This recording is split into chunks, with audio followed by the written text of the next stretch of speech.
What is up, everybody? Another episode of 3 Wide with DJG. I'm not used to doing this, but the green flag is out, and we're ready to roll 3 wide. Told you I'm not used to doing that. We're skipping the intro today because I'm tired of hearing it. We're going to come up with something new, hopefully soon. But episode 50, big deal. Later in the episode, we'll have our interview with Kodie Connor. Very excited for y'all to hear that. First question for you, Jarrett, before we get into ourselves and how we're doing. Did you really possibly think that we would hit 50 episodes? Truthfully. The way we started, yes. When we first started, yes. But then we went through that period where we didn't do an episode forever. Yeah, it was. At that point, I was like, oh, wow. I think it might be falling apart. But then we regrouped. We've kind of gotten our stuff together. We figured it out. We've made stuff work. And we're obviously continuing to get better, and we hope that there's 50 episodes more and then 50 more after that. And I just hope that this turns into what bright ideas I hope it pays off. I hope the bright ideas we have pay off. I hope it turns into something, because I have so much fun doing this. Yeah. You know, it's so, I don't want to say simple because there's a lot of work that goes into it, but to just sit down for an hour and a half a week and just talk racing stuff that you and I both, we have in common, we share a passion for, and it's just a good time. Yeah, I agree. I would agree 100%. I was thinking about that on the way home. I was like, I'm going to ask him this, because I would agree. I think when we first started, I didn't think we were ever going to clear episode 1 because we had to start over so many times, but no, it's just crazy. Like we talked about this before multiple times, but like we did our first 3 or 4 episodes out in a barn, and then moved in here and just to see what we've been able to do in the last year. And now, you know, we, like you said, we had a period of drought where it was just like we weren't doing anything, and it was just like, what do we do? How do we move forward? And now we're currently, I would say, undergoing another rebrand, trying to get things better, so that we have better content. But now we're also business partners, which I'm still wrapping my mind around. So I'm very confident that we're moving in the right direction, and I'm very, very excited about the future that we have. I think that this is something that could possibly pay off, like you had mentioned, and I would love to be doing this full time and just focus all of our attention on this. But with that being said, episode 50, huge milestone for us. So to kick off, how are you doing? How are you feeling? I've been better, but no, work's been pretty good this week. I've been busy. Knocked a lot of stuff out, getting ready to get two more projects added to my plate next week, which I'm looking forward to. I finally got switched back over to the audio-visual side of the stuff I'm supposed to be doing, and I like my job a lot more again. So I'm happy to be back doing that. Rough race weekend, which we'll get into that here in a minute. Yeah. For myself, anyway. No, other than that, work's been work. I really haven't done much this week due to the bad weekend that I had. But I'm feeling a lot better, and I'm ready for this weekend. Yeah. I am too, because I got nothing going on. I'm going to Tennessee tomorrow. Very excited about that. Well deserved, in my opinion. Yeah, you know, I'm in my final 2 weeks of work. My last day is next Friday. Won't go into that conversation, but ready for change, hoping for something new. But other than that, I mean, this race weekend, I think for everybody, just sucked. Granted, we had you get into a pretty nasty wreck. But I mean, it was just a frustrating weekend altogether. I don't like loading up wrecked cars, and I don't like seeing my best friend hurt, but yeah, I'm doing great. So we can go into that topic. Tell us what you saw from your perspective. And so I'm going to do a little like whole race recap up to this point. Now the first part's going to be pretty straightforward. I qualified 11th with my best time. Greg and I both ran 19.8s. Greg beat me by like 100th of a second. Yeah, very close. So we're both right there with each other. Finally, I'm glad that your dad was able to figure out his issues with his car, and I think the tires made a big difference. I also think that they made a huge difference for me as well.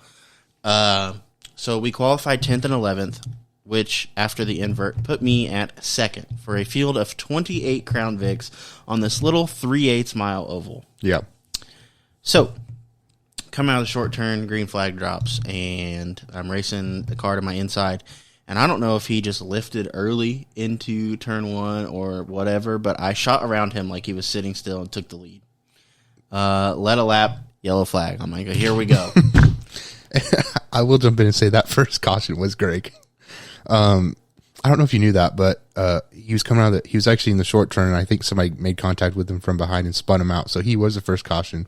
But you led several laps. Did I? Yes. So I will say, thought I only led like the first lap because maybe I led 2 because then the caution came back out. I don't know. I thought you led I was still several. in the lead. And then after that, I don't think I was back in the lead. Regardless, you led some laps. I did lead some congratulations on that. That's a big accomplishment for you. That felt pretty good, even though it was short-lived. Then finally, all the fast guys caught up.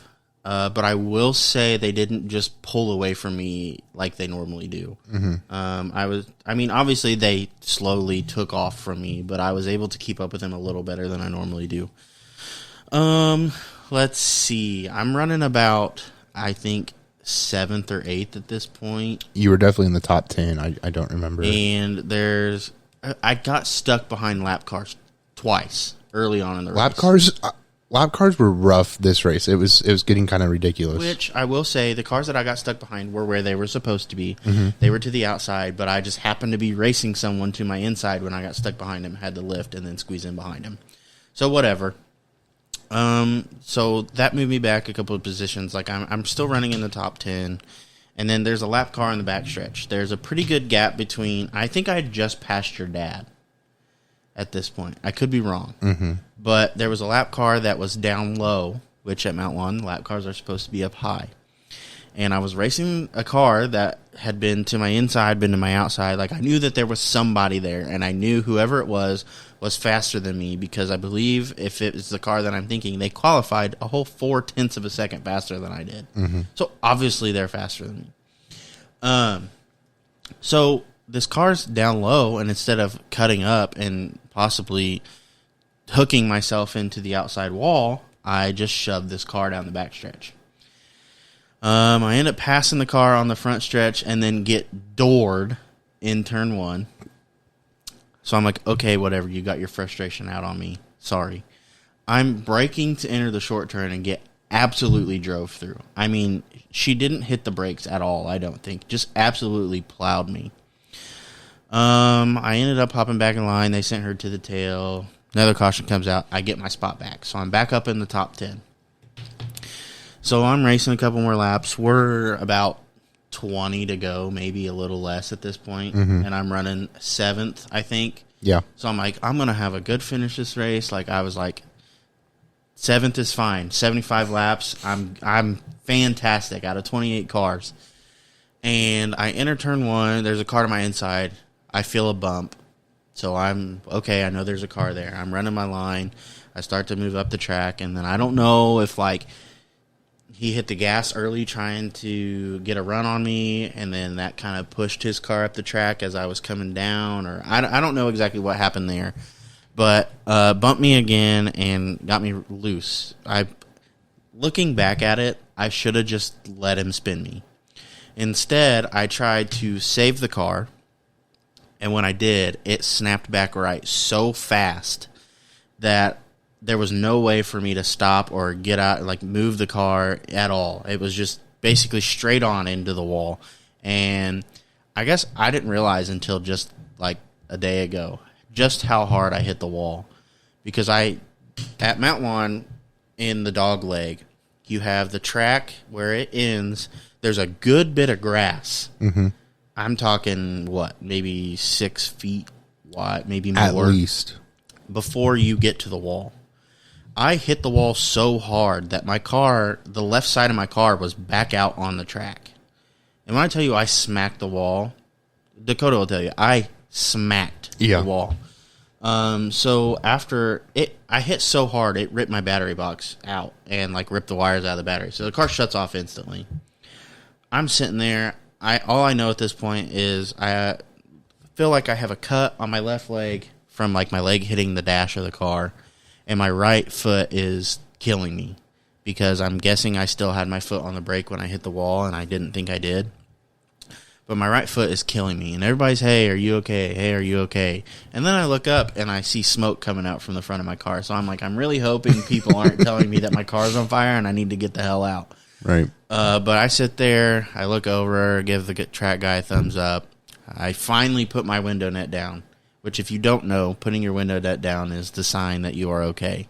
But I didn't put my window net down at first because I didn't know if I was okay. My adrenaline's pumping. I know my right foot hurts. So the guy comes up, asks me if I'm okay. I said, yeah, my right foot hurts. He asked me if I want to stay in the car, if I want to get out. Stay in the car while they tow it back to the pits, or if I want to get out. I said, I'm going to get out and take a look at it. I hop on the golf cart with him, and he runs me over to the ambulance. I get checked out. Whatever. They send me on my way. So I think I finished the race 17th, but due to a disqualification in the top 5, I finished P16. But I did end up confronting not the person that got me loose. I think that was just a racing incident. Now I didn't see it from a spectator's point of view, so I know that there are people that disagree with me. But again, to me, the way that it felt, because I think if it was on purpose, it would have felt like, hey, what's going on? Mm-hmm. But to me, it was just two cars fighting for the same position. But anyway, I did confront the woman that drove through me, and I ended up yelling at her. So, not sorry, but get out of the way. Yeah. So, your dad ended up finishing 11th after the disqualification, P10? Yeah, so back to your wreck for a minute. She turned a couple cars, including my dad, in the race. That he actually got into a pretty big wreck himself. I don't know how his car managed to not get damaged. I noticed that as we were pacing. I'm like, that car, I thought maybe your dad just spun to miss it or something like that. Yeah. But I'm like, that car that is parked right there is messed up. Yeah. So, because I guess he wrecked first, yeah? Because yes, you're under pace laps. So, I'm pretty sure it was her that turned him. I think this was the same wreck. And so my dad's facing the wrong side on the track, and this car can't go anywhere. Slams him head on and basically pushed my dad's car up into the air. So my dad's car was on top of his car for a good couple seconds, and then it rolled off. How in the hell his car did not have any... That other car was totaled. I don't know how they fix it. It was destroyed. How his car... I'm sure people would say that about mine too, but I'm going to fix it. I mean, I'm sure he'll find a way to fix it, but my God, it looked worse than yours in some ways. I was like, my God. Mom was running her mouth, pissed off. Rightfully so, I suppose. But I was like, bro, I don't know why you're complaining. He got the better end of that deal. But he managed to go on, run the rest of the race. He finished P10, his best finish of his career. But I want to go back to your wreck for a second. I didn't see the contact, so I don't know what caused you to get loose. But I told you this earlier, but I saw your car brake right. If you ever watch a NASCAR race, it's the same concept where they try to correct and then it just snaps right. And that's why they tell you to turn left. But in that moment, I probably would have done the same thing and probably end up killing myself because I hit the wall head on. No, I saw you hit the wall pretty hard. Like I told you, my stomach dropped. I was very worried. I didn't see you moving, and I'm blind, so I can't see. So you might have well had your window net down, and I just didn't see it. But it took me a minute. I was quickly walking up to the catch fence, and track officials like, you got to back up. And I said, no, I'm not. That's my car. That's my driver. You need to back up. I said, you're not listening to me, my guy. That's my friend. That's my car. That's my driver. He's like, you're not listening to me. So we go into back and forth. I'm like, then you need to go up there and tell me if he's okay, because that's my driver. Like, I was just straightforward. He's like, hold on a second. He walks up. He goes, he's good. I'm like, great. So I walked back to the pits to get ready for your car. At this point, I'm supposed to be in my car, I'm pretty sure, but I wasn't. And I'm waiting. Your car comes, and I'm like, all right, cool. I'm like, where's Jarrett? Your uncle goes, he's at the ambulance. I said, he's where? I was like, what the hell is going on? So I run. Big boy, 260 pounds easy, is running to the ambulance, and I get there, and Kate's crying. My sister's crying. Shalina's already up there. Her family's up there. Your dad and stepmom are up there. Tracy comes behind me, your mom. And I'm just like, is he okay? And you were like talking and everything. And I don't remember what I said to you, but I think you said something about the car, and I was like, yeah, it's killed. And but I'm glad that you're healing up and you're doing better, because it was just a very nasty hit. I will say I'm thankful that I had a safe car. For sure. The injury that I sustained was my fault. Because if I would have just taken my foot off the pedal, I imagine... I disagree with you, because when I hit the wall in the short turn, my feet were basically tucked up into my seat. And just hitting that wall so hard, it throws your body. So I'm not going to say that I wouldn't have been hurt at all, but I'm saying that with my foot being on the brake pedal and hitting the wall, just sure, but it happened so fast for you, which I thought was funny, because I always tell the story about how, like, I was preparing to hit this wall. I was grabbing my helmet, making sure I wouldn't break my neck, close my eyes, which is why I asked you if you closed your eyes, because I opened mine. I'm like, I haven't hit this damn wall yet, and then boom, I hit. But no, I on a serious note, I'm glad that you're okay. And you know what's really funny? You're going to crack up at this. In that moment, everything's happening so fast that I told myself, I said, keep your eyes shut, because Dakota said this takes longer than it actually does. I'm surprised it didn't. Like I told you, it took like 3 years to hit the damn wall. But no, like I said, glad you're okay. Car is pretty hurt, but I'm confident we'll be able to get it figured out. And she's going to look brand spanking new next year. But yeah, I mean, the picture that I posted on Facebook does not do the car justice. I think the pictures don't make it look like I hit the wall that hard. That too, but they're such big cars and they're built safe, which is important while you take safety seriously. That's why everybody drives these rigs for demolition derby, because they are hard to kill. Yeah. A lot of work to do, but I'll get it done. But I really want to see the video of it. The guy that got into me, I spoke with him after the race. He apologized. You know, we talked it out. We're good. I told him I didn't think it. You know, it was racing. Yeah. But he said his daughter, I believe, has a video of it. So I messaged him about it a couple days ago, and he hasn't gotten back with me. So I don't know if I'm ever going to get the video, but I really hope I do, because I want to see it. Yeah. Let's see. There was something else I was going to say about that, but I don't remember. Well, my race wasn't much better. Practice and qualifying sucked. Practice really sucked. I came back in from qualifying, and we switched. We changed the setup on the car. Felt a lot better in qualifying. Ran a tenth slower. It's like, what the hell? I really think you need to shave your tires. I'm going to. It's going to help you out a lot. I was debating on if I was going to run the Harvest Bash. I think I am, and if I do, for sure, I'm going to go get them shaved. But yeah, it was just like, what in the hell? But it felt so much better. Went out to the feature. I just raced a lot of, no offense, I just raced a lot of idiots, like people that literally cannot hold a line. It's the same people every week, and that's my fault for just having a slow car. But it's just like, my God. And so I was just caught up behind them, just being absolute idiots. And but anyway, I started at the very back, and somehow, my luck, I get a P14 finish. I'm not mad about it. I would love to be higher up in the field, though. But no, I mean, and it was also the last points race of the year, so I'm curious to see where we all ended up in points. That's another reason why I was upset about wrecking, because I feel like that finish would have for sure put me in the top 15. Oh, for sure. And hopefully, I mean, with practice, you get points for practice, qualifying, all that. Hopefully, you still somehow manage to get up in the top 15. But yeah, I mean, you had a hell of a night. You looked really good. I thought for sure you were going to finish really well, and it just wasn't. I'm very motivated to get out there and run with the fast guys at this point. Yeah. You know, I've gotten, even in just the last 3 races of the year, I've cut over almost, I cut off 3/4 of a second in my lap time. Yeah. And it's hard to think that I still have like 0.8 of a second to catch up to leaders during qualifying, but I think that, I think seat time's a lot to do with it. And obviously there's other little tips here that I'm sure some of these guys know that I don't, and I'm not gonna sit here and accuse anybody of cheating, because I've done that before, and I figured out that tires really do make that big of a difference. Yeah.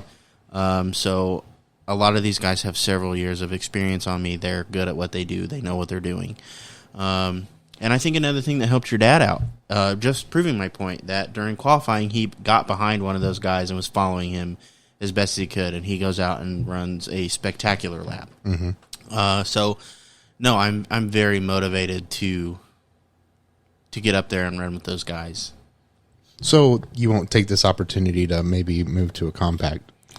I'm sorry, but I don't think so. The only reason, I'm just kidding. The only reason being is because I'm just figuring out the Crown Vic. For sure. And the front wheel drive is a whole new pony that I would have to learn how to ride. Yeah. So maybe one day. Yeah. But I don't think it's in the cards right now. Yeah. No, I think that's fair. I'm glad that you're not leaving the Crown Vic. I think we were talking about it, and Mom and Dad were like, I wonder if he's going to come back to racing. I was like, there's no way. But then I thought about it. I was like, I don't know. I mean, I'd be pretty frustrated too if that was my car. But I mean, you have a lot to be proud of this year. I mean, in a short period of time, I mean, you were. I'm not as frustrated about this wreck as I was the first time I hit the wall. I'm nowhere near as frustrated. For sure. I mean, yeah, it sucks, but it's just like at the end of the day, it's like I've started to figure things out. So it's just like I've had such positive momentum as the season's winding down that I think it's motivating me to get out there and be even better. Yeah. No, I agree. Yeah, I mean, glad you're okay. I'm very excited to I was going to say get to work. I don't do anything, but I'll be out there to support. I'll do what I can, but I'm excited to see you get back out on the track and pick up where you left off. Travis seems to think it's not going to be nearly as difficult to fix that car. I sure hope not. So I'm hoping that he is right. He said he would come help, so I am beyond grateful for the fact that he has offered to help, and we'll see where we get to. Yeah. It's going to be a long off season. Very, very long. All right, everybody. Next up, we have a very special driver joining us. It's a young gun from Kannapolis, North Carolina. He's a hardworking, enthusiastic, very deserving wheelman. Young man chasing his dreams. If his car's been at the track, you couldn't miss it. It's the driver of the 45 Super Late model, the Tiger car, Kodie Connor. Oh man, I appreciate it. I'm so happy to be here. Yeah, that's funny. Tiger car been with me all my racing career since I started racing quarter midgets at the age of 5 years old, and Bandoleros, and now at the racetrack, and everybody knows me as a Tiger man. I will say it is very iconic, and it's insanely difficult to overlook your car. That's for sure. But anyway, episode 50, we want to thank you so much for taking time out of your day and coming on and answering some questions with us. Dakota and I talked it over and felt that there was no one more deserving to be on this episode than you. So here we are. Thank you so much. Yeah, honestly, it's not a problem at all. I'm really happy to be here, really happy to be talking with you guys tonight. Thank you for letting me come on here tonight and talk with you. Not a problem. So to kick off our questions for you, I know you touched base a little bit with what you've raced at what ages, but for those that might be listening to this episode who might not know who you are, would you like to just introduce yourself a little bit? Tell us about your racing career, how you got started, and how you got to where you are now. Yeah, definitely. So funny thing is my dad used to race in New Jersey, and he had raced with my grandfather and my uncle, Pride. So they all raced and battled it out. Well, my dad moved down here, and he ended up selling all his stuff. He started working on the race teams, and so I came along, and he was like, "Hey, do you want to try racing out?" I was about 4.5, and I said, "Yeah, we'll try it out." So at age 4.5 and a quarter midget, you can kind of go through like a little driver's program, and right from there, I was kind of getting the hang of it. I think I liked it, so we started racing at the age of 5, and right from there, we kind of started picking up a little bit of pace, and I had my first big accident, and I realized I couldn't get hurt, and then we really started picking up the pace, and we started winning racing left and right, and that's kind of how I really got started into it. And right from there, quarter midgets had me hooked. I turned about 7 years old. At age 8, you're able to go to Bandolero. So Dad and I were talking, and we decided maybe pick up the racing career, and we'll go ahead and move into Bandoleros. And it was a very difficult car to drive. No front suspension, so that's kind of where I started really learning how to drive a loose race car. There's a driver that, you know, he was fast because his car was loose and not tight. So once I kind of figured, Dad and I worked that back and forth, and we got it figured out, and we started winning the races and championships and in the Bandolero. And at age it was about age 12, the Pro All-Star Series, Pat South, they allowed super late or pro late model drivers right around that age. So we ended up coming across a good deal. We picked up a pro late model, you know, and I mean it wasn't the best thing out there, but it was for sure a good starter car to kind of get some laps under my belt. And sure enough, we went out there, and at the time it was Concord Speedway, which ain't a thing no more. So sad. But went out there at Concord Speedway, you know, I started picking up the pace a little bit more and more and more. And, you know, Dad was on the radio, whoa, slow it up a little bit, because we didn't have the best tires, you know, and I was getting comfortable, and we didn't want a chance to wreck anything. And, you know, sure enough, went out to our first race, and we ended up stuffing it in the fence. And right in practice, we were at Myrtle Beach. Come to find out, master cylinders went bad, so looked through all pits and everything. Nobody had parts, so we had left front parts on the right side, and we ended up going out there, started 13th, and we finished 6th. Gained a lot of respect that day, and that was kind of where my full-size car career really picked up. And right from there, you know, we started making new friends on the racetrack and off the racetrack, and each race we went to, we started getting better and better and better. And now, we won the 2015 championship. It was the last time for pro late models was passed out, so we decided we can move up to the supers, and right from there we decided, you know, we're going to stick with supers. It's a lot of fun. Everybody's great in the pits. It's difficult on the racetrack. A lot of the guys are very talented, and they're at the racetrack very often, so they kind of have an idea of what they really need to do. So right now, super late models is the best experience I feel I can get, until I can start really picking up and getting into that NASCAR level. For sure. So you mentioned getting into a pro late model at a young age. How exhilarating was that for you at such a young age? Because I know that where I sit right now, I have very limited experience racing, but I know that I couldn't contain myself getting behind the wheel of a late model, whether it be a pro or a super. So I couldn't imagine what that feeling was like at such a young age. I'll be honest with you. The thrill kind of at first didn't really hit me until after the first, you know, our test, we started just working on the car, looking it over, you know, and I started doing my homework inside the seat. I started doing everything I could. I ended up taking a nap inside the seat. So it was like it really started picking up in me. And, you know, at times I really couldn't even express myself. You know, I mean, how lucky am I? You know, it's just I love racing, you know, and I had the opportunity to be able to race a full-size car at a very young age, you know, and to me it was amazing. It was the best thing I could do, you know. And racing against guys that are, you know, older, in their 30s or 40s, you know, and like learning from them and being able to race with them, you know, it's really cool. It's a lot of fun. Yeah, you're just listening to you talk. It's like you're just a really cool guy, and it's very interesting to hear your story, and I think it's very inspirational. We'll touch base on that in a little bit, but we all know in racing that sponsorship is a huge factor in your ability to race and everybody's ability to race, but especially at the level that you currently race at. One of the questions that I had was, how often do you spend time reaching out to potential partners, and what does that process look like for you?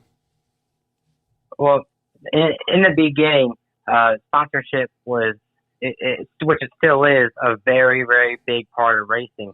And, you know, in the very beginning, I was sending up to maybe 100 a day or so, just trying out different companies, phone calls, emails, everything I could. You know, I've even gone up in person to try and talk with some companies. And, you know, to this day, I'm sending stuff out every single day, you know, and all you can do is just try and hope for the best.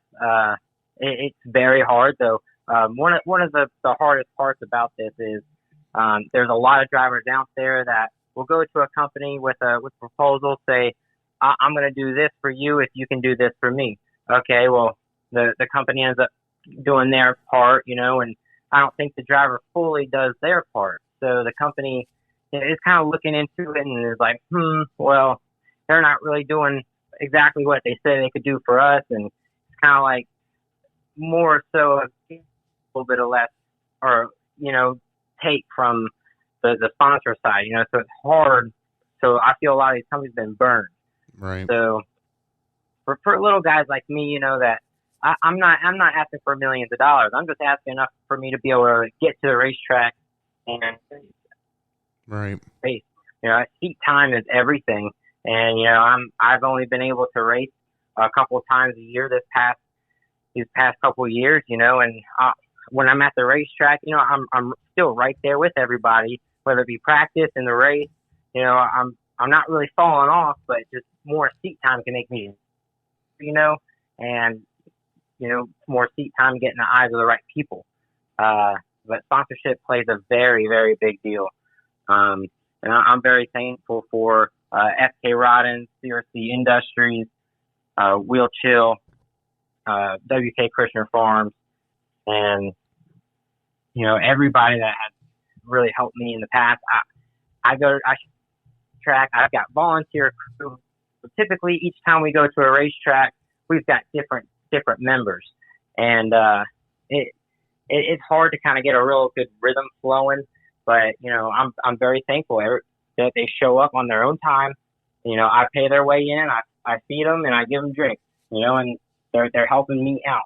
So the only thing I can do is just be grateful. And to me, with these guys, sometimes it's finishing, up there in the front, like Hickory, we raced earlier this year. We were right up there in the front, and we still had more in the tank, and it come 50 laps to go, and something wasn't sounding right, and we ended up pulling into the pits. But we were right there. That was amazing. It was a thrill being behind the seat, being on edge, people getting past, on the outside, trying to hold them down. Man, it's a lot of fun, but it's getting in the eyes of the right people, and getting to know a lot of people, because who and that's a really big thing in the racing world. So there's actually a really big thing on what goes on behind the scenes. Right. So with approaching so many different businesses, companies, what have you, obviously we all know as drivers that not everyone is going to say yes. I wish it weren't that way. But so if a business tells you that they're not interested in a partnership, do they typically give you reasons why? Majority, which I'm talking maybe about 80 to 90% of the time, it's all about they're not looking for that type of sponsorship at this moment, or basically trying to find a little bit different ways to kind of just say no in general. Because I don't think not everybody's interested in the short track industry, because I don't think not everybody understands what super late models are unless they're able to go to the track and see it. And sometimes typically all the time I'll have them come to the racetrack. I enjoy their presence so they can have an idea of what's going on, where their money is going to, and it's a racing family inside the pits. But typically it's mainly they're not looking for it, or they're just not looking to sponsor at this time. And I do kind of understand. COVID was very hard on some businesses. I was impacted too. I did start a business after I graduated the early college in 2019. So I've got Kodie Cuts Lawn Mowing, and COVID was pretty tough, but I was still able to go out and do my job. But it's hard. It impacts a lot of people. So I think some businesses are a little bit scared, still to make big swings. But it's hard. Politics are a big thing too, I'm assuming. Right. I was going to say, I think I'm biased here because I'm a fan of yours, but thank you. You're welcome. But I follow you on social media, and I think that you are very, very marketable, and I think you are a great asset for partners. The partners you have now are great, but I think you give a lot back to them just through social media. But my follow-up question to Jarrett's was, getting no's in my position is very defeating. So I'm sure it's the same for you. But you're a very positive person, and you did kind of touch base on that. But, when you have setbacks like that, how do you stay positive and motivated to keep going? And, if you've ever had the thought of like calling it quits, for example, how do you overlook those thoughts and just keep pushing? And, that's one of the hardest battles. Typically it's one of those things where, depending on the moment, I can think of different things that, racing has brought joy into my life, different people, and have been able to impact their lives. So even though I'm getting no's, I've had a couple yeses, but even though I'm getting some no's, always just got to look forward. That one no is kind of like just going and saying no to a candy bar. It's just a no. All right, so you just move on. You don't want that candy bar, you move on to a whatchamacallit. Who knows? Right. It's one of those things where I know I can still go to the racetrack at least once a year, and it gives me something to look forward to. I can go back, be with my family inside the pits, and just pushing through. You really can't really take it to heart, because once you take it to heart, that's whenever it starts really kind of take over and defeat you. But right. I will say going to church on Sundays, that really does help out too, because sometimes the pastor what's been laid on his heart and helps me out. So it's another thing that can get me through it. And even though you get no's, I mean, who's to tell you that you can't do it no more? Yeah, I think that's a very fair point. I love the comparing it to just saying no to a candy bar. I think that is an excellent way to look at it because, like you said, who's to tell you can't do it anymore? If there's a will, you're going to find a way because it's something that you love doing, you're passionate about. So, no, I appreciate that a lot. That's really good insight for Dakota and I moving forward with us being, just a little small podcast and trying to expand. And it's very easy for us to get defeated sometimes. So, no, I really appreciate that. Those are great words. Well, thank you. I mean, as long as you feel you're doing all you can, then just keep on digging, And I mean, some things just don't work out just because it wants you to be just how things work. You have a hard time, you struggle, so you can get over it, get better, and learn more. It's exactly how it works. Absolutely. So obviously, funding, especially at a super late model level, super late models are extremely expensive. You mentioned having voluntary crew, people show up on their own time, and that it's hard to get into a groove, really. Can you share some of your other struggles that you face as a small, underfunded team? I mean, there's a lot of struggles. The main thing is I'm not able to spend the extra dollar to have anybody help at the shop. I did have a few guys, at the time. My spotter had come over, about once every couple months or once a month, couple times, give or take. So having that extra set of hands in the shop really goes a long way, because winning races is on the racetrack, yes, but it's also done in the shop too. And when you go to a racetrack, just watch the different teams. You'll see the teams that are prepared because they got their car up on jack stands just to do it. And you got guys that are just out there pulling scales, working on the car, doing this, that, and the other. And it's like, okay, so you're showing up to the racetrack, but you're not 100% prepared, because you could be doing other things in that moment. You could be working on tires or, checking out track temperature, checking out the track in itself to see what's changed. There's a lot that goes into that as well. So, when it comes to just getting to the racetrack in itself, sometimes, it'd be nice to be able to have different vehicles when you go different places. So you don't really have to unhook the truck trailer every time. Sometimes it's very hard because they'll pack you in.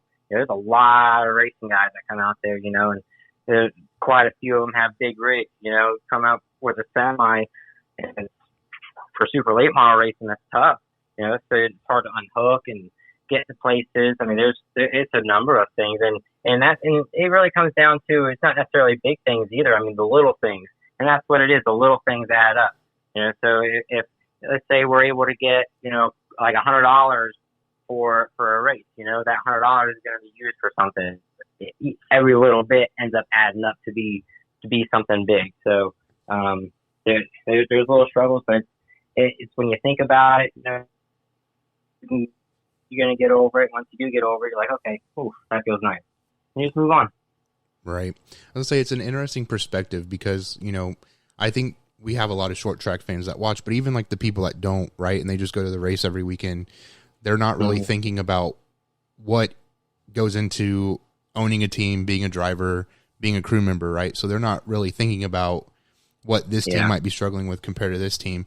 I do have one more question about funding because, again, it is a big factor in racing. And I'm sorry I have to ask these questions, but I think it is important for people to better understand. But I wanted to know what your thoughts were on sponsorship in racing and how the quote-unquote system operates.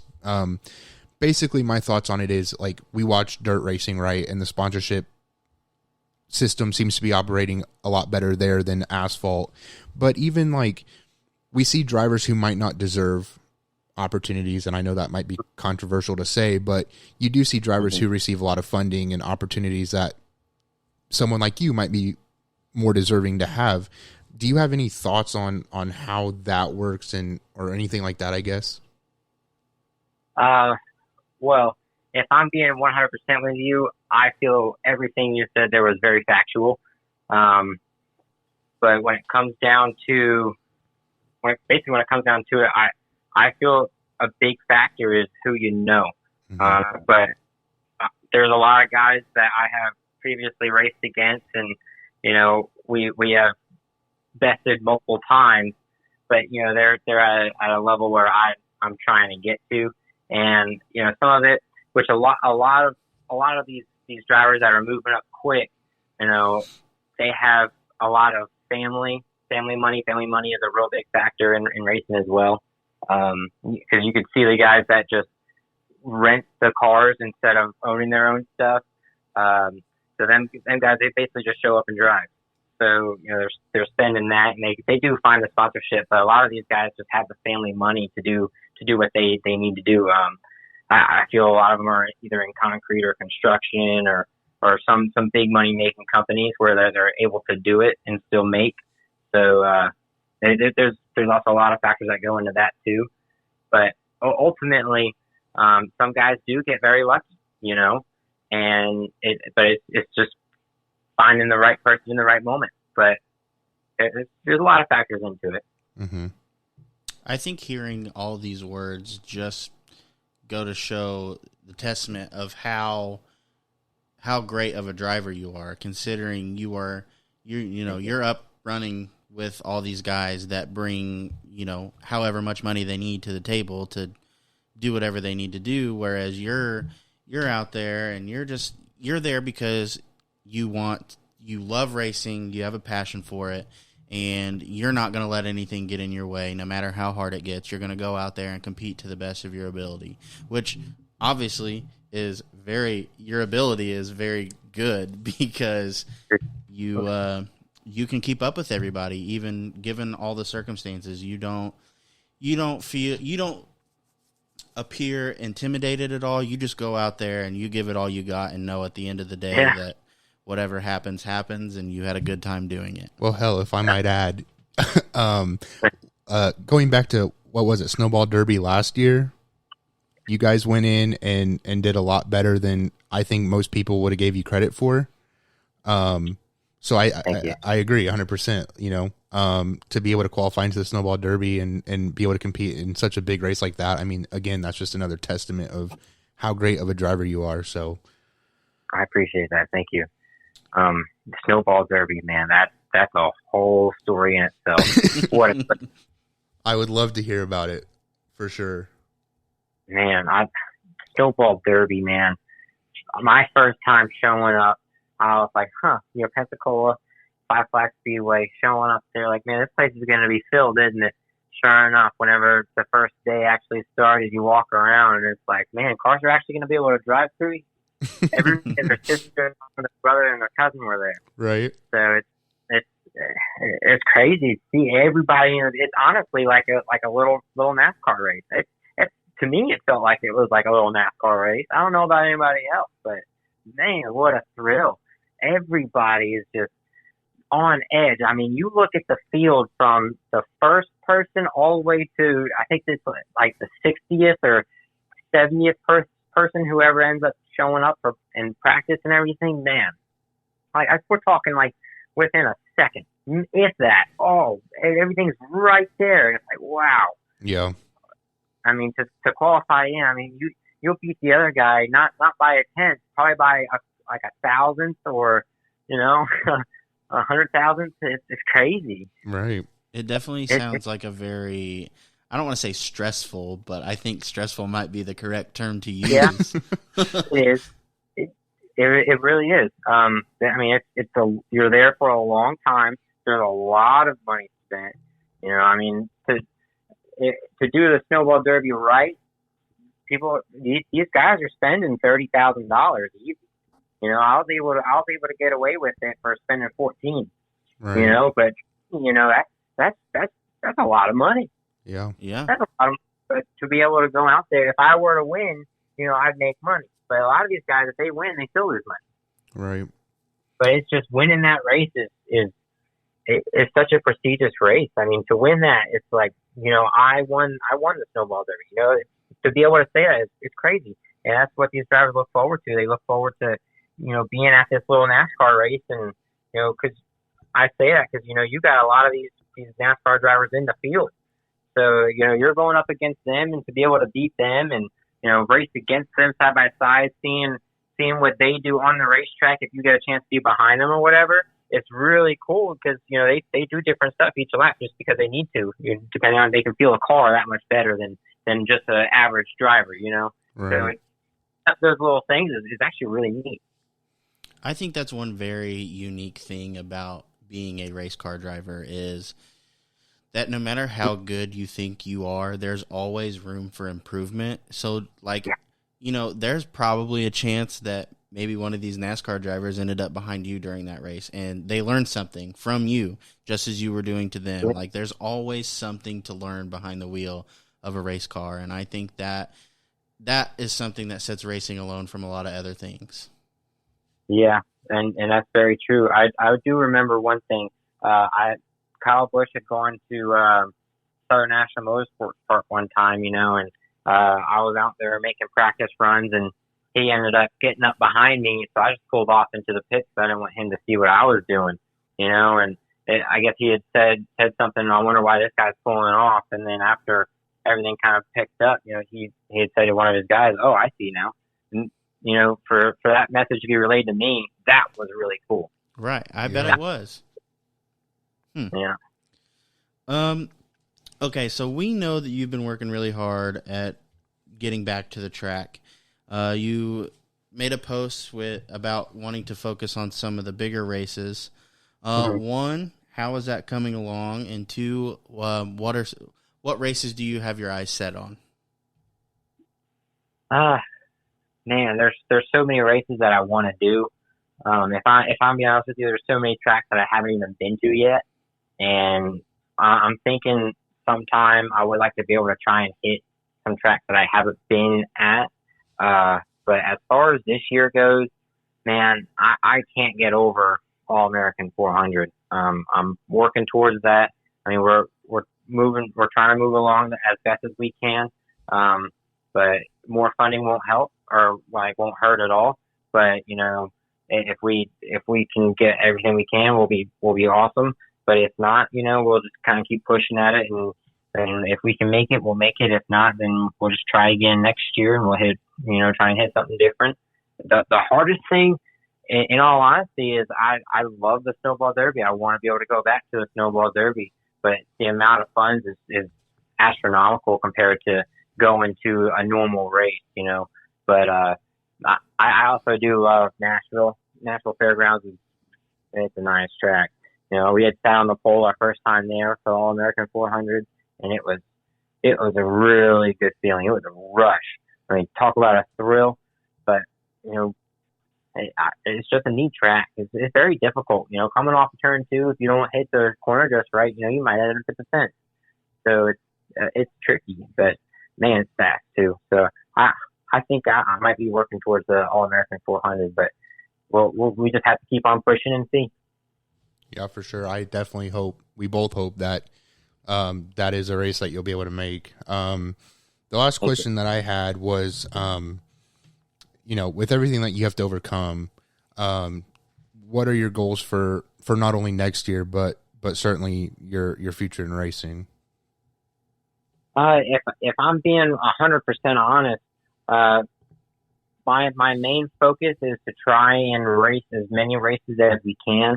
I do know being at the track is only going to help me, and being in the seat is something that that's my office. You know what I mean? That's just what I do. That's what I'm good at. And not being able to be at the racetrack, I'm pushing with my lawn care company, trying to make a quick, just a little extra dollar to be able to make it to the racetrack. And that's one of the biggest things is we just got to look forward to the next race. If we're not going to Nashville this year, then we're setting a race next year that we can do. Because we'll have a little bit of a break, but during the winter time we're not making as much with Kodie, but that's okay because I do some work on the side to try to make a little bit of money, and that's all we can do is just keep on pushing on to our next race, whatever race that may be. If I can make it, I'm going to try and be there. I do want to go back to talking about some of these bigger races for a second. While you were talking, I just got to thinking, it is very unfortunate, I think, that to me, the big 3 super late model races, when I think of are Winchester 400, I'm losing. All American 400, and Snowball Derby. But they're all like back to back to back. And I think that makes it very difficult. I think that makes it difficult for everyone. I hate it more for you because, obviously you want to go and do all this stuff. And I 100% would give you every penny that I had if it would make a difference. Right. But I don't know. Like, I wish they were spread out more to give some of these guys a better opportunity to get to all of them. Because you think of a track like Winchester. If you wreck a car at Winchester, it's kind of... It's going to the junkyard. It's junk. You're not lying. So you're really not. That's just crazy. But anyway, I do hope that you get to the All-American 400 this year. We know that you'll do well. But anyway, I think that is all that Dakota and I have for you, unless there's I was just going to say that, I hope that you get that break because I think you are one of the most deserving drivers that I've ever met and come to know that really, really deserves an opportunity to really showcase your abilities as a driver. Like I said earlier, you're a very marketable driver. I think you would be a great asset for any business looking to get their brand out there, and I just really, really hope that you get that opportunity soon. I would love to see you at a track full-time. Other than that, I just wanted to say a quick thank you again for coming on and joining us. It really, really means a lot. And that's all I have now. I really appreciate the kind words.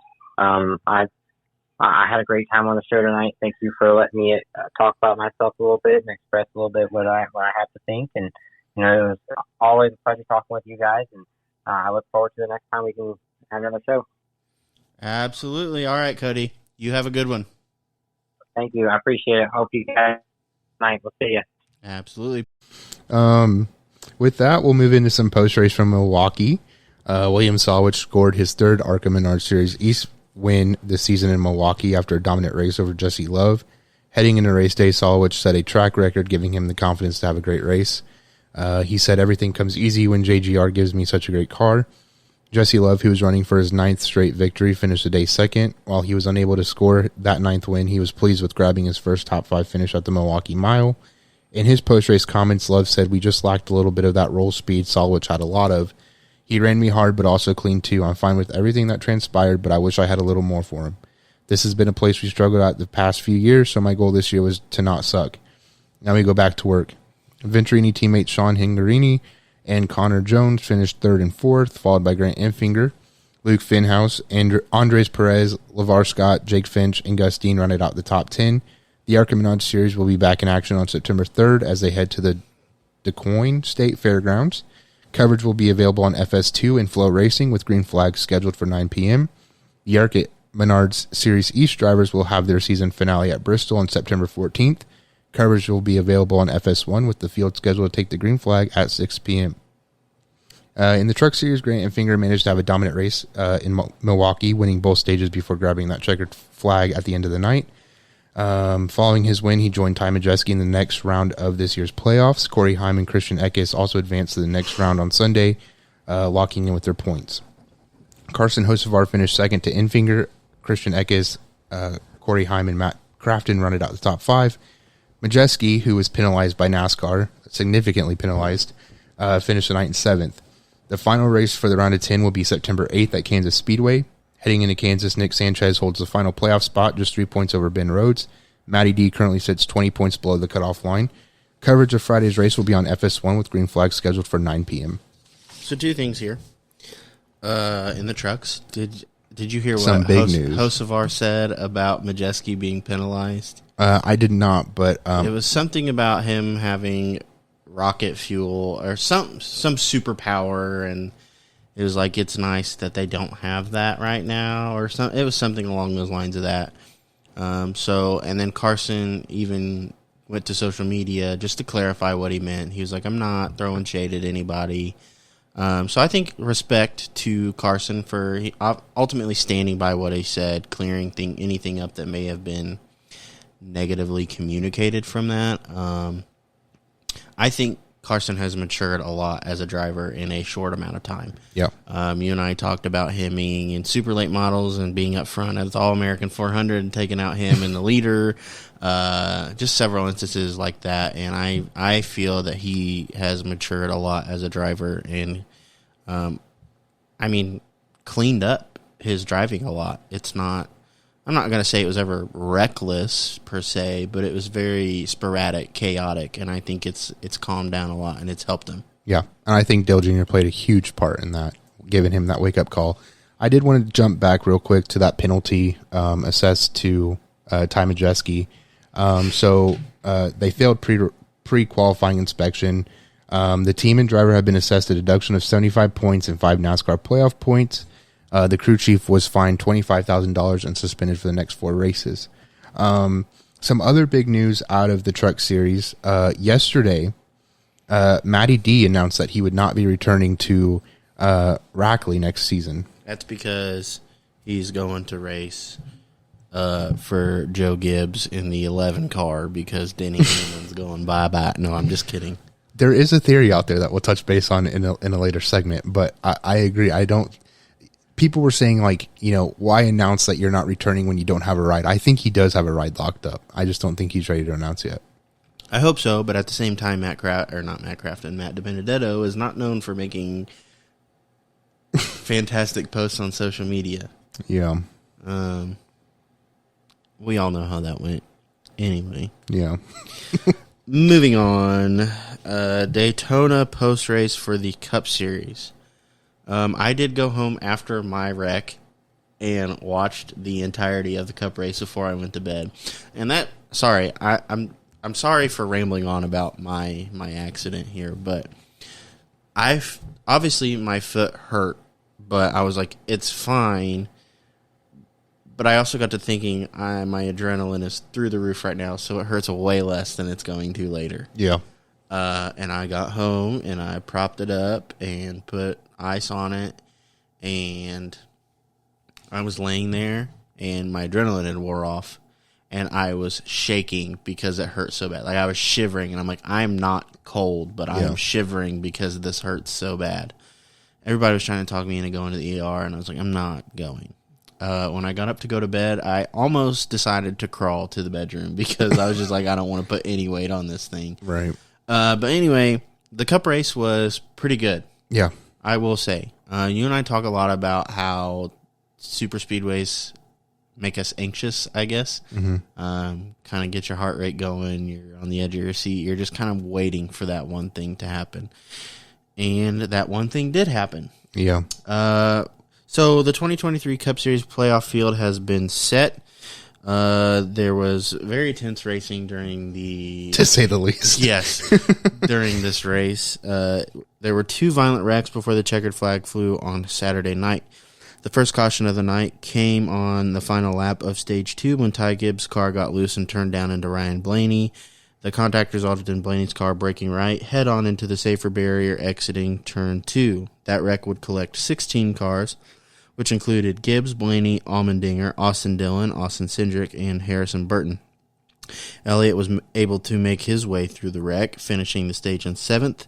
I also want to say that this wreck specifically resembled that of Earnhardt's wreck. There was a side-by-side picture I saw at one point, and it was almost identical. Yeah.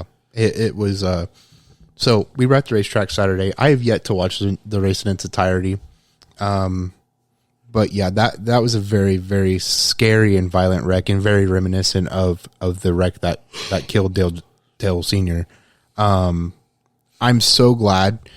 Blaney even said this. One, I'm so thankful for safer barriers, because I think if this wreck happened 20 years ago, I think we would have lost Ryan for sure.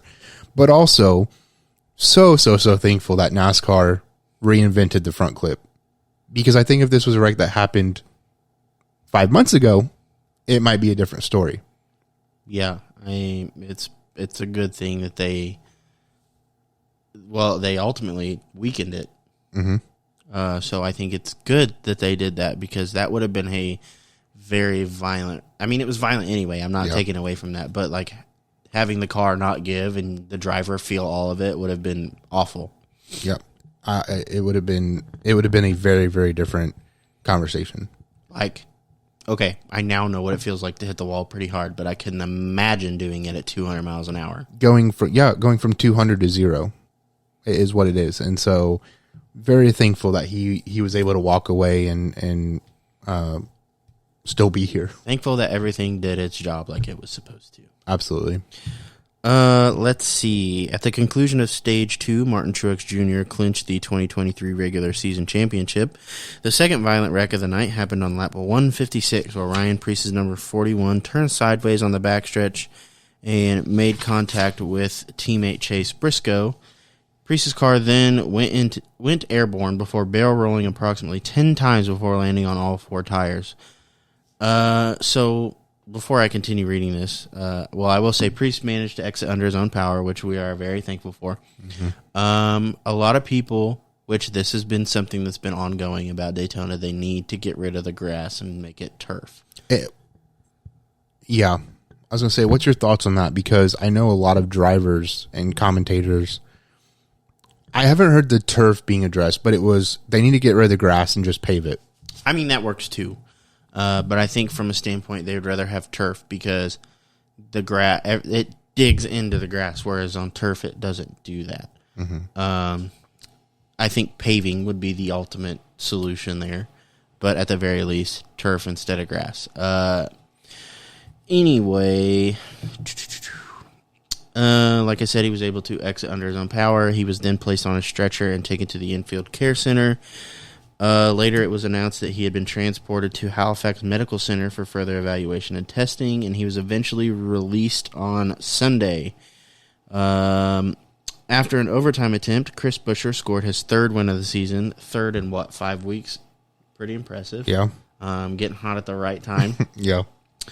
Followed by his owner and teammate, Brad Keselowski. Brad Keselowski almost won that race. Eric Almirola, Chase Elliott, and Joey Logano rounded out the top 5. Bubba Wallace, who finished 12th, clinched the final playoff spot. The round of 16 kicks off on Sunday at Darlington. Coverage will be available on USA with the green flag scheduled for 6 p.m. The Xfinity Series will hit the track on Saturday. Just 2 races remain before the round of 12, with the field scheduled to take the green flag at 3:30 p.m. You will be able to catch that action on USA as well. So,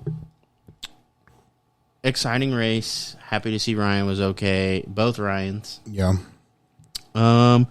There was some heat. There's one situation we're going to talk about later. But with Brad Keselowski not attempting to win that race. Simply pushing his teammate to the win and not trying to pass him. I haven't heard that conversation. I saw something about it somewhere, and I don't remember where it was. And I don't mind that play.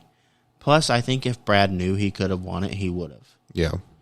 I don't think Brad had the run he needed to pass him. So instead, he's like, I'm going to push you to the win because this makes more sense than me getting beside you and someone else getting a run and end up passing the both of us. Right. But I could be wrong. I don't know. But either way, if Brad could have won that race and didn't, I think he would have rather had the 1-2 finish rather than potentially end up wrecked across the finish line battling for, a late block. Right.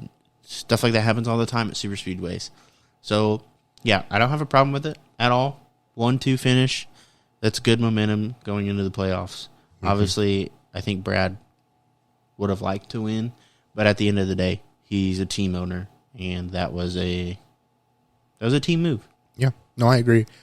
Before we move on, I want to jump back to Ryan Preece's wreck.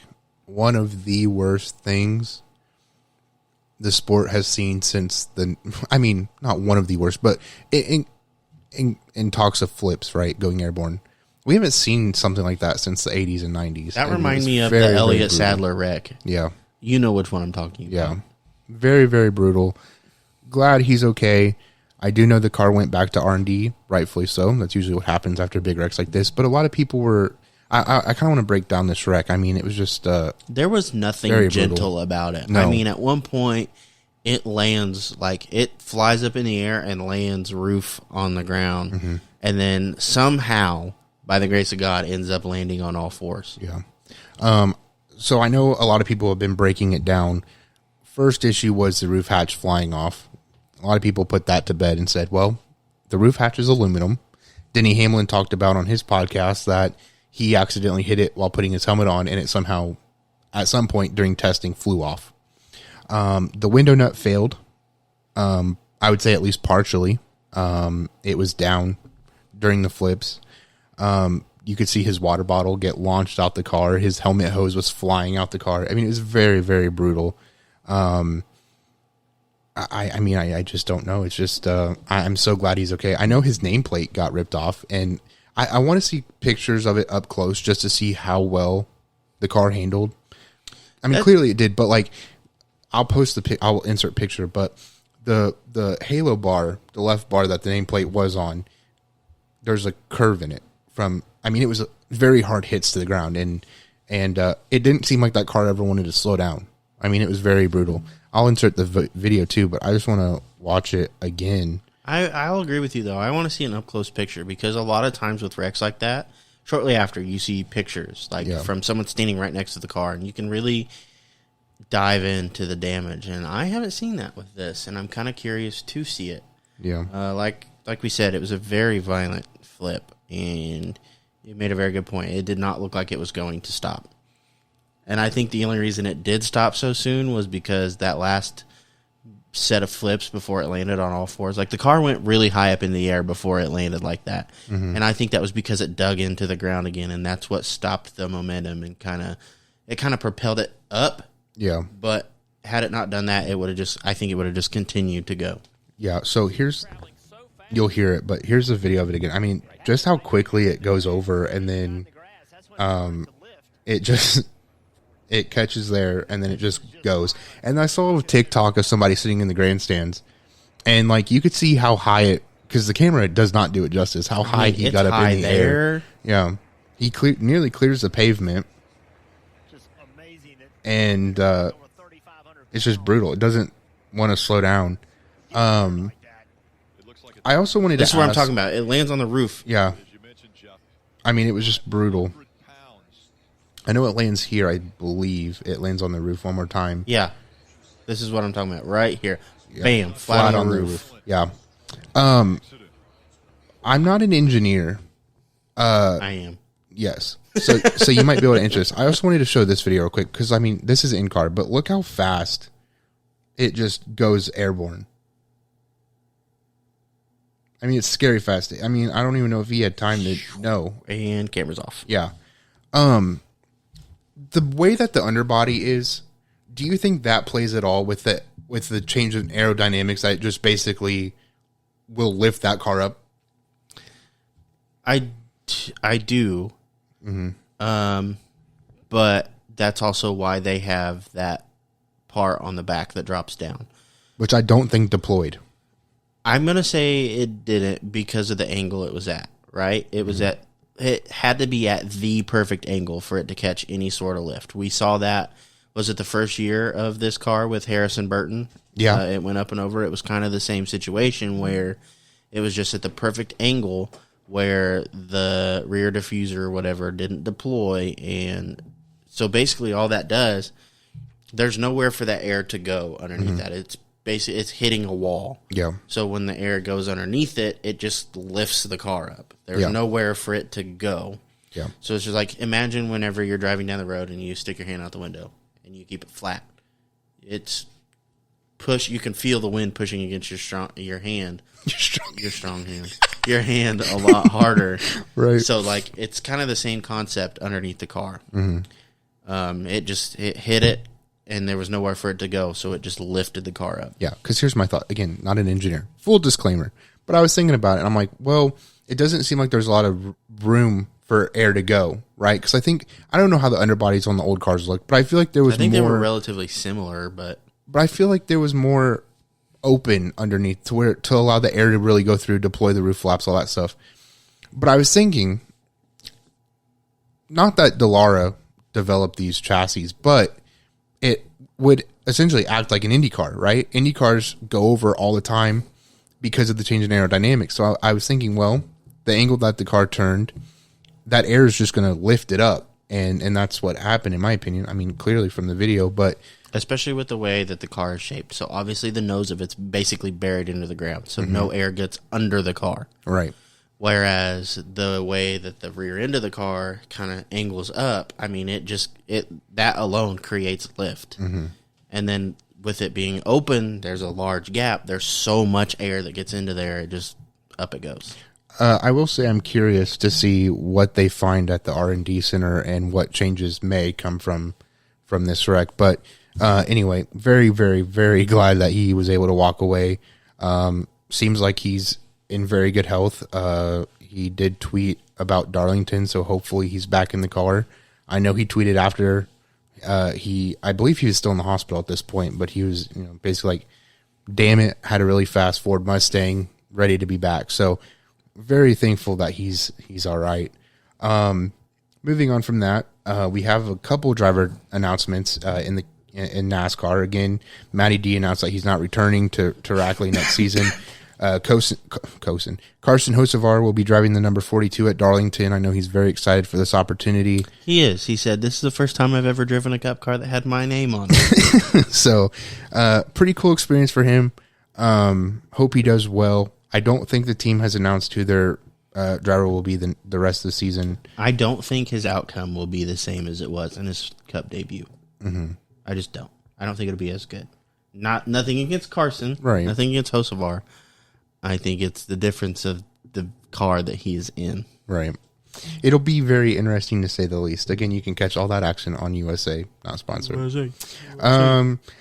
With that, I think that was the only two driver announcements I saw. So moving into a new segment that we're going to test out. We're calling it the overtime segment. Basically, the idea is if we talk about something from one episode and something develops out of that and more news follows or we want to touch base on it again, perfect segment to do that. So our first topic for this overtime segment is that SHR will not be selling charters at the end of the season like we had originally talked about. I was watching a couple racing podcasts and basically executives at SHR came out and said we are not selling They also mentioned that with them having a contract with Ford, I think expires next season. The contracts might not let them sell. Same thing with a manufacturer change. There's no way that they'll change manufacturers after this season. Thought that was very interesting. I didn't know if you had any thoughts on that, but that was something I found interesting. Same thing with 2311. The team president came out and said that he has no reason to believe that they won't, or no reason to believe that they will be changing from Toyota, basically saying they will be racing with Toyota next season. But again, I think it was Eric Stepp's video. He said that it's quite possible that happens later. And then the last one is that Denny will be slated to re-sign with Junior Motorsports next season. I had this quick little clip from, I believe it was SiriusXM, with Joe Gibbs, and this is what he had to say on that. Hope is we're kind of moving forward with all of that, and hopefully there's going to be something to announce here real quick. And so I think that's kind of where we are.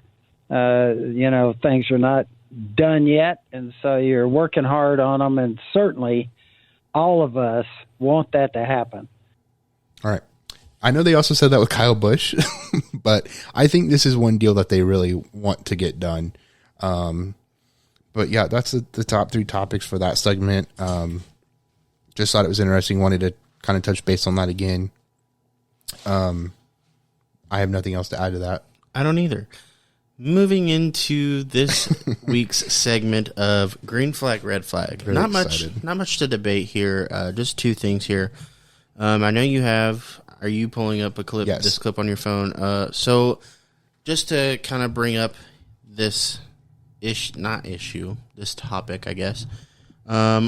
During the red flag situation last weekend from Ryan Preece's accident, the cars were parked on the backstretch, I believe, and Brad Keselowski.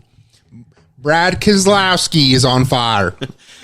Saw some smoke rolling up from his left front. So he took it upon himself to drive the car off the track into this little concrete pad and just drive in circles to get some air to his left front in hopes of cooling it down and negate the possibility of it catching on fire. Now, the guys on Door Bumper Clear seem to have a thought on this matter. They have very, very different opinions. One, I'll try to find the video of him going in circles, but basically the thought is that he had some rubber buildup on the headers. It lit, and at one point he was on fire. There's a clip of an in-car where it's filling up with smoke, so he does these circles to try to get the fire out. Thankfully, it goes out. He doesn't lose his position. He's not penalized, but this is what the folks on Door Bumper Clear had to say about that.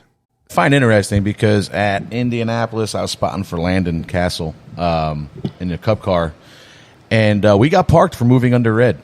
So it's interesting that there was nothing. Why said did you about move? It. We were just rolling. We were done. Why does it matter? It doesn't. What's it matter? We're moving. You're moving. Why is one get parked and one have no penalty whatsoever? Well, they said from the explanation that I was told, it was a safety issue because there was a fire. So, I mean, it's okay. It still should be some kind of penalty. Like you're moving under red. You should be to the tail. You should be something. It shouldn't be nothing. Well, I think what you're saying is exactly what I think all the time. Why not be the same? Yeah. Don't forget the penalty. Yeah, I don't. Why just be the same? Yeah. Why not do the same thing? Whether it's on fire, not on fire. Whether it's moving, not moving. If the definition of us getting parked was because we moved under red, you were moving under red. You were driving around. I know what you were doing. I'm not saying you were doing anything wrong. They didn't have. Which I find interesting. He said, "I know what you're doing," but Freddie Kraft made a tweet before we get into this, and he said, shout out to Chris Rice for stopping by. Lots of good debate in this one. Tons of laughs. And you might be surprised who I called an idiot this week. Who is your idiot this week? Freddie Kraft, I'm so sorry, but you are my idiot of the week. I'll agree. I don't know. I agree. I see where he's coming from. Sure. At the end of the day, you were both moving under red. Why does one have a penalty and one not? But I also see the side of it for Brad Keselowski. Not that he deserves any special treatment or anything like that, but his car was on fire. It becomes a safety issue. And when the safety crew is already on the opposite side of this, 2.5 mile long oval. Right. Because Ryan Preece might be dead. I say that literally. Yeah.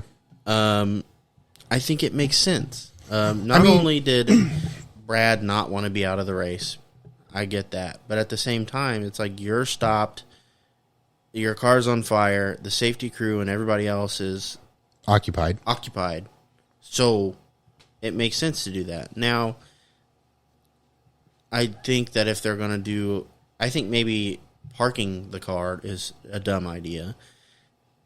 But I think part of me is like, if you're going to do a penalty for one, you have to do it for another. And I would agree with that. I mean, because we've always talked about NASCAR needs to be consistent. Agree. Yes, exactly. And what in this instance, they're not. Yeah. No, I mean, I agree. I think that there needs to be consistent ruling for sure. But there's clips from when he was doing circles where there were trucks in the background. Maybe somebody could have came up and put out the fire for him. But which I think someone eventually did. Yeah. But I mean, the way I see it, his car's on fire. I think it is a safety. Like, one of the points they made on Door Bumper Clear was like, well, you're working on your car.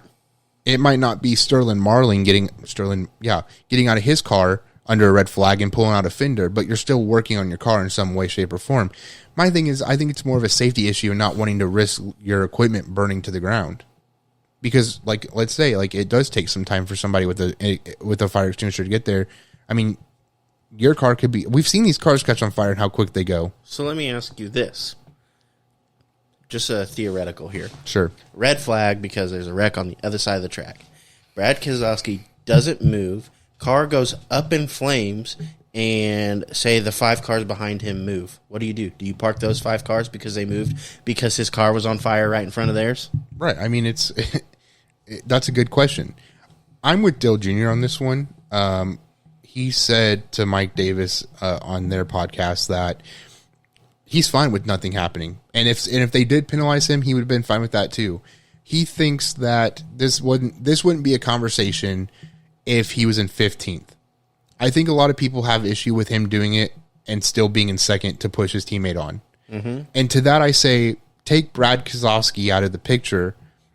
Whoever was behind him was going to push him. Yes, there might have been a move to win the race, but I still think Chris Buescher would have won this race. Yeah. And it's just like, okay, I'm going to go even further in saying I don't think that whoever Freddie was spotting for should have been parked. I understand red flag means stop. But, okay, like he said, they were done. They were pulling off the track. Mm-hmm. Why does it matter? Right. Like, why did they need to be parked? Like, okay, granted, NASCAR doesn't necessarily know at that time what they were doing, but it's not like they're running pace laps or something. Like, I get it if there's a point in time where you have to, like, cross through the area where all the, like, the reason for the red flag, obviously don't move. Yeah. But if it's like they were at Indy, it's a road course. If there's a red flag because of something, or, I mean, anywhere. If there's a red flag for something that's on the opposite end of the track and you can get, if you're pulling off, I'm going to say the same exact situation. If you're done for the day, you're pulling off, and you can get to the pits because the accident is not between you and the pits, mm-hmm.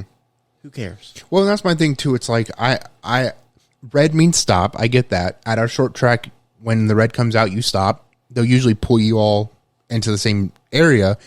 But my thing is, I just don't see an issue with it. I mean, red flag, in my opinion, means the track is not raceable for whatever reason. So if you're not doing anything reckless, I don't see why you couldn't move. Yes, I mean, you wouldn't move because why would you? You're stopped. But what else? Dale Jr. even said, because people were saying, oh, well, he didn't lose his position. He got to push his teammate. Dale's like, he basically gave everybody else an advantage because, one, he had to fire up his car and burn fuel doing those circles to get that fire out. So if anyone did anybody a good service, it was Brad Keselowski to everybody else because he was burning fuel. I just don't see an issue with it. To Freddie's point, I say black flag, get off the track, you're done. Because I just don't agree. I'm with you on Nobody was in harm's way. it was so far away from the situation on track that I really don't see an issue with it. I really don't. I'm with you. Now, again, going back to the consistency, sure, if you made a ruling that, Landon Castle got penalized for moving under red, sure, but I also think it's a case-by-case situation where it's like your car's on fire, you're going to do... So, because going back to your theoretical, right? It's like, okay, well, let's say the safety truck was 200 yards that way. Are you really going to wait around for them to pull up and get it put out, or are you going to try to do something to save your equipment? So, I really just don't see an issue with it. I'm with you. All right. Number 2, Justin Allgaier will fill the number 16 at Colleague, and Matty D will join Junior Motorsports in the Xfinity I saw this Series. theory somewhere. I think it might have been on Twitter or a YouTube comment. Thought it was very, very interesting, and I wanted to get your thoughts on it. I definitely think, I'm not sure what I think. Yellow. I could see Justin Allgaier going to the 16 before I could see Matty D going to Junior Motorsports. Yeah. As much as I would love for Matty D to go to Junior Motorsports, I just don't know about it. I couldn't see, if you said Matty D's going to Junior Motorsports, I'd be like, you're lying. I just don't know. I just don't see that being I don't know. I don't know what I think. I think anything's possible. At this point, very interesting. But I don't know. I would love to know what Justin Allgaier thinks about his racing career, because I really don't see him leaving Xfinity.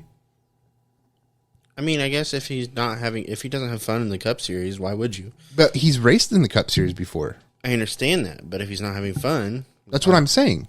So why would he leave the Xfinity Series? That's where I'm getting at too. It's similar to Matt Crafton in the trucks. Yeah, Matt doesn't want to race anything else. He's been there 55 years. I wouldn't like change either. No, I agree. I anything's possible. I'm going to throw the red flag on this. We're going to red. Stop the cars. No circles under red. Because I agree. I just don't see. I just don't see a world where Justin Allgaier leaves Junior Motorsports. Now, I do think Matty D has a ride. I don't see. Well, going back to that whole ride, I saw comments speculating that the team owner's son has been doing really well in late models, and they might be pushing Matt off to the side to let their son fill that seat. That's a quite possible situation. But Matt Crafton announced it first, so I would have felt like the team would have announced. Sorry, Matty D. I did that too. Wouldn't have announced that first. So I do think he might have a ride somewhere else. I hope so. I do too. I think he deserves it. He's a good driver. He was able to do a lot of good things at Rackley over this last season, and he, in his statement, he said that he didn't have any plans yet, but I do think if he truly doesn't, I think he'll figure something out. But I do think there is something there. I agree. Okay. Now, I have to pull this clip this time than when I originally played. Here is Chris Rice's thoughts on the playoffs, and I want to get your thoughts on this. So I disagree with all of y'all. I think it should only be winners. The Giants can't make it to the Super Bowl by losing by 1 point, but they pointed their way in. That's my opinion, and I've been very vocal about that. I think you should win to be in the playoffs, to be able to go for a championship. He also went on to say that Chris Rice went on to say that I would rather finish 17th at the end of the season than finish last in the playoffs. Thoughts on that? I agree with you should have to win the championship. The only issue I see with that is if you have multiple winners in a round. Mm-hmm. Leading up to the playoffs. One person winning multiple races in a round. So, like, say if you have the round of 8 and one person wins 2 out of the 3 races or however many, well, there's no need for a Final Four. But I also think if that's a way that you're going to do it, the playoffs is going to take a lot longer, because if you keep the format of 16, 8, 4, 2, or 8, 4, whatever, like, you have to have a lot of races, because you have to have, so you have the regular season to get the top 16. Mm-hmm. Then you have to have at least 8 races to get your potential 8 different winners. Mm-hmm. Then you have to have 4. Yeah. Get your round of 4. Yeah. and I don't ever see that happening. No. I was But reading. he does make. Sorry to interrupt you, but I do think that's the valid point. They can't win a Super Bowl because they pointed their way in. No, I They agree. have to win. I cut you off. I should be the one apologizing. But no, I was reading comments on that video. I'm pretty sure it was that video. And a lot of people were like, well, look how long it took fans to finally approve the playoff format. Because originally, when it first was introduced, people hated the idea of it. And I think now it's finally coming in for everybody. Also, I want to say red flag on this. I don't think that would work. I do enjoy the playoff format the way it is. But I do want to move on to another topic I just thought of when I said that. The charter system has been a huge topic lately. And it seems like NASCAR executives want to move away from the charter system. Teams really, really want it. Also saw people comment on that where when they first rolled out the charter system, fans hated it. And now we like the charter system because it gives teams something to fall back on with all the money that it costs to race in NASCAR. It gives teams value. So if it is true that executives at NASCAR are wanting to potentially do away with charters or reformat that whole situation, thoughts on that? I don't know. I'm not a fan of charters because I don't know. I just miss the days when you'd have a 43 car field, and I think it just. I guess I understand why, because it doesn't allow just anybody to come run a NASCAR race. Whereas, I mean, before hey, I have a car, I'm going to show up. It's like your local short track. I have a car, I pass tech, I'm going to race. And I like that aspect of it. But at the same time, I think I don't want to say evens the playing field, because obviously you still have teams that rake in a lot more money than others. Yeah. So, I don't know. I think I throw a yellow flag on it because I think it could go either way. But I also hate the fact that they've put all this work into developing their charter system and it's still being fine-tuned for them to just give it up. So, I agree. I'm throwing the yellow. A lot of people, when I was reading the comments on this situation as well, I think we're pretty much agreeing with you about, back then, you had to qualify in. Like, charters now give teams basically a guarantee that they're going to race, right? Where if, you blew a motor, well, you have a backup car. Back then, it wasn't like that. Like, if you blew a motor, if you wrecked and you couldn't qualify, you were not racing that weekend. And now the charter system gives teams that guarantee that they will be racing one way or another. I also think that right now, there's just no way you can move away from a charter system because teams are fighting for more funding from NASCAR, whether that be through the charter system and the points payout or television rights. So I think if NASCAR could really fix the funding aspect of it to give teams the funding that they want, then we could possibly move away from a charter system. I also think the charter system has kind of went crazy where it's like charters used to be a couple million, right? And now we're pushing $30-40 million for a charter, which is unfortunate because I would love to see more teams get involved in the Cup Series. And it's just impossible right now unless you had the money to fork up. And then, you have to worry about teams selling. Well, teams aren't going to sell unless they really have to because it's something that they can sit on. So it's very interesting conversation to be had. But I just don't think that this is something that you can just overhaul overnight and say, here you go. Right. Especially your point where it's like we've been fine tuning this to this day. And it's just a weird situation to try to now just redo. But that's all I had for this segment. Me as well. Moving into our closing. Okay, so today it is August 31st, which means tomorrow we begin our giveaway. So are we announcing on this episode what we are giving away? Yes. We'll also need to make a video to post. But I want to say I'm very excited for this. I hope it goes really well. But we are going to give away some tickets to this year's Winchester 400. So we will be selecting 2 winners. Each winner will get 2 tickets to Sunday's race. These are reserved seats. So very exciting opportunity to win some tickets to this year's Winchester 400. I'll let you go over the rules and eligibility and how they can enter for that. Okay, so first off, I'm going to tell you be on the lookout on our Facebook page. Yeah.